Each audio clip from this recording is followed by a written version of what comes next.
घुँडा दुखेको त एकदम क्लियर हुँदैछ, तर मेरो दुम एकदम जडैसित गयो।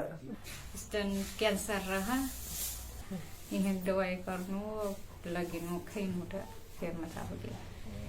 बर्दियक बाँसगढी चोक से 3 किलोमीटर उत्तर बठ्ठटाल गाउँमा मेरमेरक रुवाक्क बिरुवा कर्ना वैद्य खाना खुलल बा। बठोक ठारा गल्लीमा रहल प्रगति जडीबुटी उद्योग वैद्य खानामा बिरुवा कर्ठ बैडावा रजमान वैद्य बैडावा ठहरो नागरिकता बनाइबेर चौधरी बनल बा।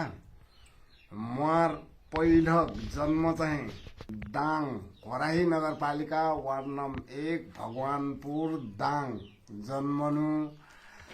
हमार बाबा हुक्र 32 साल से यहाँ बर्दिया में अइलत। पहले मार बुबा बिरुवा दिहे डांग में दोस बाबा दिहे भिरल पाछ बाबक पाछ मै चाहिँ बिरुवा दिहे भिर्नु।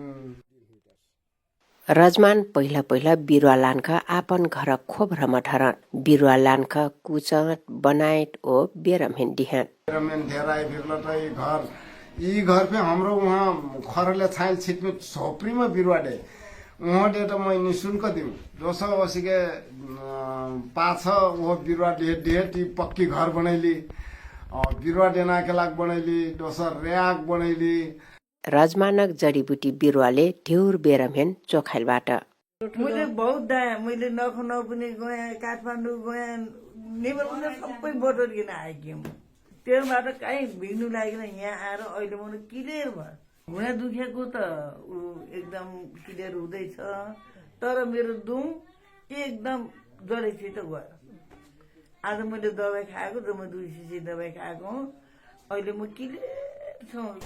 स्टोन क्यान्सर रह अनि दोसो ये जडीबुटी मै गर्नु त चखाइ लाग्यो। यहाँ दवाई गर्नु लगिनु खैनु त फेरमा था हो गया। रजमान आपन 6 कट्ठा जग्गामा लगभग 200 जातका जडीबुटी खेती गर्लबाट ओट्रकेल निहोक ज्यालादारीमा और मनैनफे बन्नमा जडीबुटी ख्वाज पठैठ। एक दिनमा 8-10 जना 12 जना फेजैठ कबु कौनो घर ठे बिरुवा लगा दिए कबु बिरुवा कोर दिए कबु सुखा दिए वसिन चाहे काम करैना करथे वो काम करैल दैनिक नेपाल सरकार के जौन ज्याला बा वो ज्याला अनुसार हाम्रो ज्याला देठी। ढ्युर मेहनतो लगानी लगाई पर्ल सेफे रजमान खुसीबाट सेवकसँग आपन गुजारा फे चल्टीबाटन हुँकहार उहाँ थे कैलाली बाँके दाङ सुर्खेत से बिरुवा कराए ऐठन खजुरा पठाए खजुरामा सबै अमराइल गरे के गरे अब त्यही देखाइदिए चिताउनु जानु छैन भने। जडीबुटी बिरुवाले साइड इफेक्ट फे निकर्ना हो खर्च फे कम लगना और से हुई बेरमहेन अस्पताल से खुम्ख प्रगति जडीबुटी उद्योगमा बिरुवा कराए ऐठ बाँसगढी 4 मटिरियक गोविन्द तिमिल सिन्हा।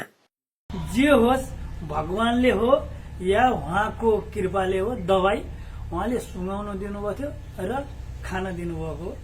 त्योबाट अहिलेसम्म बच्चा रुवा लाग्छ, तर 2 दिन 1 दिन 2 दिन सुत्छ, त्यसपछि उठेको छ एकदम ठिक छ। मलाई अहिले ढुक्क छु। अहिले चाहिँ त्यो खुवाउनु परेको छैन। उहाँकै दबाई खाएबाट मैले अहिले दबाई बन्द गरेको छु। अहिले 10 वर्ष भयो। रजमान सक्कु रोग अपने पट्टानी लगैट बेरमहेनका बटुलक लक्षणका आधारमा अस्पताल पठाक एक्सरे कराई लगैठ। अस्पताल के जजैलक रिपोर्ट सहित के यहाँ आइठ त वसिके जान जेठा पत्थर के चाहे भिडियो अक्सरा करा के लकलस 18 mm के पत्थर ला कके 200 अक्सरे करा के लम था 200 बिरुवा देथि थायराइड के दवाई ले है लक अस्पताल की करेगी तो होना इला ये पटक मिल तो आएगी। पहले तो शुरू में तो 75% रहा तो है दवाई खाट मुने 25% आएगा। जडीबुटी सक्कु बाँट कना हो कल 5-6 हजार बाँट हुई वो विला पर्से वातावरण संरक्षण के लागत मार भूमिका एकदम ढेर बा कना लागत एकदम ध्यान करबा। ये नेपाल के वन जो जडीबुटीले भरल बा ये वनमा अथाह जडीबुटी बा राज्य से वही न चाहे वो जडीबुटी अनुसंधान करके ले देना और अंत बाहर पठा देना हो कल से तो पूरा वो खेती हुई ना से फिर एकदम मजा से आमदनी के स्रोत भए सक्न संभावना एकदम बलगर बा।